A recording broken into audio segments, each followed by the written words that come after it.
નમસ્કાર દર્શક મિત્રો, હું છું રૂપલ લુણીચિયા. સંપૂર્ણ ન્યૂઝમાં આપનું સ્વાગત છે.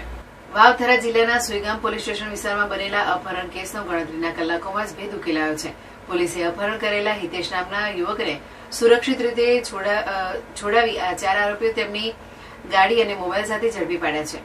માહિતી મુજબ સુઈગામના એટા ગામની સીમમાં જાહેર રોડ પરથી બનેલા બલેનો કારમાં આવેલા આરોપીઓએ યુવકનું અપહરણ કર્યું હતું. ઘટનાની જાણ થતાં જ પોલીસ હરકતમાં આવી અને પીઆઈ એચ.એમ. પટેલના માર્ગદર્શન હેઠળ ટીમ બનાવી તપાસ શરૂ કરવામાં આવી હતી.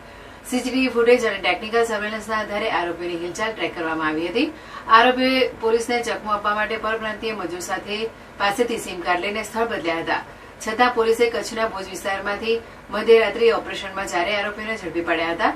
પકડાયેલા આરોપીઓમાં જગદીશ સોલંકી, પિયુષ પારેગી, પ્રવીણ પારેગી અને દલરામ સોલંકીનો સમાવેશ થાય છે. પોલીસ ગુનામાં વપરાયેલી બલેનો કાર અને 5 મોબાઈલ પણ કબજે કર્યા છે. પ્રાથમિક તપાસમાં અપહરણ પાછળ પ્રેમ પ્રકરણની અદાવત કારણભૂત હોવાનું સામે આવ્યું છે. પોલીસે તમામ આરોપીઓ સામે કાયદેસરની કાર્યવાહી હાથ ધરી છે.